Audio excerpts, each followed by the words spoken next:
پیارے بچوں، آج کا ہمارا موضوع ہے حاتم کی سخاوت یا حاتم طائی کی سخاوت۔ پیارے بچوں، طائی ایک قبیلے کا نام ہے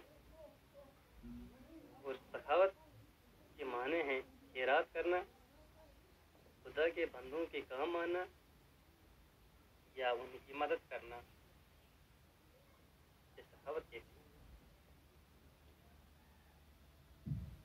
پیارے بچوں، حاتم کا تعلق طائی نامی ایک قبیلے سے تھا، اسی کی نسبت اسے حاتم طائی کہا جاتا ہے۔ حاتم طائی نامی قبیلے کا سردار تھا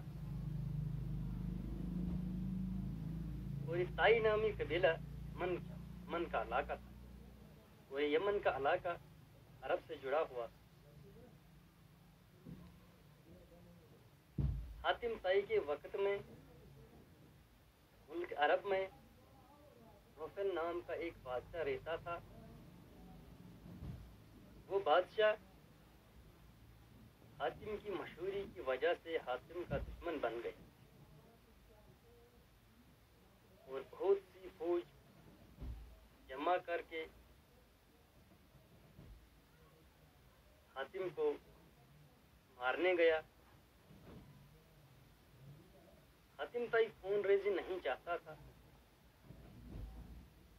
حاتم ایک خدا ترس اور نیک سیرت آدمی تھا۔ اس نے سوچا کہ اگر میں جنگ کروں گا تو خامخواہ خدا کے لاکھوں بندے مارے جائیں گے اور کل قیامت میں مجھے اس کا جواب دینا ہو۔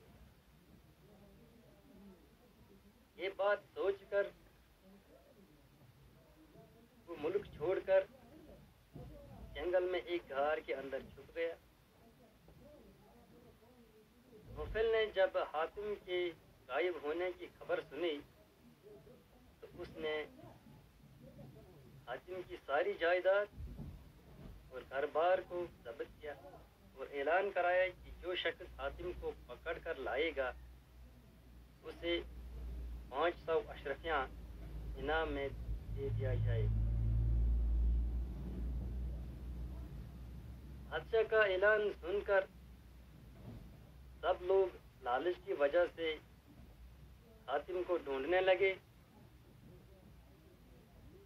ایک روز اتفاقاً ایک بوڑھا آدمی جنگل میں اپنی بوڑھی بیوی اور بچوں کے ساتھ لکڑیاں جمع کرنے لگا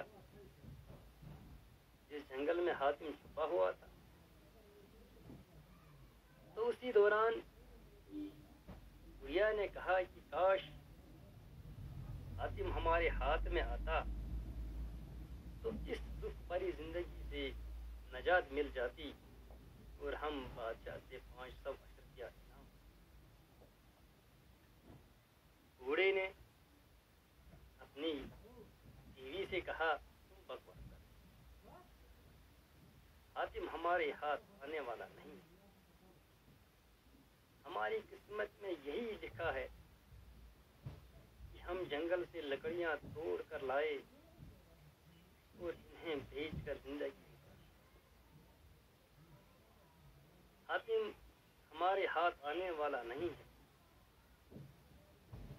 ان دونوں کی باتیں سن کر حاتم کو ان پر ترس آیا اور وہ غار سے باہر آ کر بوڑھے سے کہا کہ حاتم میں ہی ہوں،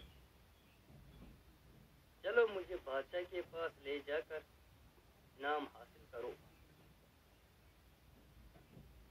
بوڑھا نیک آدمی تھا، اس نے کہا کہ اگر بادشاہ تمہیں مار ڈالے تو میں گنہگار ہو جاؤں گا، اس لیے میں تمہیں وہاں لے کر نہیں چلوں گا۔ حاتم نے بوڑھے کو بہت سمجھایا مگر اس نے ایک نہ مانی۔ حاتم اور بوڑھے کے درمیان یہ باتیں ہو رہی تھی کہ وہاں اور بھی کئی آدمی آئے اور حاتم کو پکڑ کر بادشاہ کے پاس لے گئی۔ बूढ़ा भी अफसोस करता हुआ उनके पीछे गया। नौफल ने हातिम को पकड़कर लाने वाले का नाम जानना चाहा तो बूढ़े के अलावा सब ने हातिम को पकड़कर लाने का दावा किया। बूढ़ा खामोश रहा। हातिम ने कहा, सब लोग झूठ बोल रहे हैं। सच तो ये है कि कोने में लेटा हुआ खामोश बूढ़ा मुझे पकड़ कर लाया। अगर चाहो तो मालूम कर सकते हो। बादशाह के पूछने पर बूढ़े ने सारा वाक़ा सुनाया। बूढ़े ने कहा कि हातिम मेरी खातिर अपने आप चला आया। नौफल हातिम की हिम्मत और सखावत से बहुत मुतासिर हुआ और जिन लोगों ने झूठ कहा था उनके लिए हुक्म दिया कि इन लोगों के सरों पर 500 अशरफियों के बदले 500 जूतियां मारो। जूतियां पड़ने से उन लोगों के सर गंजे हो। और बूढ़े को 500 अशरफियां इनाम मिली। अच्छा नौफल हातिम की सखावत, हातिम की रहमदिली, हातिम की गरीब नवाजी और हातिम की बहादुरी की वजह से बहुत खुश और मुतासिर हुआ। हातिम को बादशाह नौफल ने इज्जत व एहतराम के साथ अपने नज़दीक बिठाया और कहा, ऐसे बुलंद हिम्मत, नेक सीरत इंसान के साथ दुश्मनी करना अच्छा नहीं। और हुक्म सादिर किया कि हातिम की तमाम इमलाक व जायदाद वापस की जाए और हातिम को कबीले की सरदारी मिल गई। जो झूठे दावेदार थे उन्हें झूठ की सजा मिल गई। प्यारे बच्चों, अब बादशाह नौफल हातिम की सखावत, रहमदिली, गरीब नवाजी और लोगों की भलाई बहुत मुतासिर हुआ और सोचा कि मैं इतना दर्द इंसान हातिम था, एक नेक इंसान, ये लोगों की भलाई चाहता, मैं इसको मारने चला गया। नौफल ने यही सोचा कि हातिम लोगों को बचाने के लिए, लोगों की भलाई के लिए हातिम ने अपनी जान दांव पे लगाई। मैंने और आखिर में बादशाह नौफल हातिम की इन खूबियों को देखकर मुतासिर हुआ।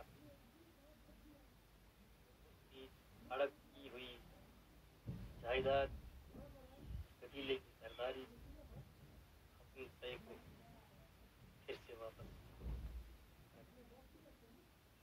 हातिम तय ने बूढ़े आदमी के लिए अपनी जान भी दांव पे रख। इसी सखावत की, सखावत एक ऐसा लफ्ज़ है जिसका मतलब ये है कि कोई अपनी तरफ बगैर किसी लालच के या मतलब की अपनी कोई चीज़ किसी भी घेरे घेरे को बख्श देता है, या कोई नेक आदमी अपनी तरफ से बगैर किसी दिखावे के दुनिया के और लोगों के लिए अपनी ज़ाती हिस्से में से खैरात किया करता है। या सखावत एक ऐसा नेक अमल है इस अमल के बदले में खुदा को किसी बुजुर्ग की उम्र भर की इबादत भी कम लगती। बोले अल्लामा इकबाल फरमाते हैं, दर्द दिल के वास्ते पैदा किया इंसान को, दर्द दिल के वास्ते पैदा किया इंसान को, वरना तात के लिए कम न थे न, वरना तात के लिए कम न थे करो बयान। यानी एक इंसान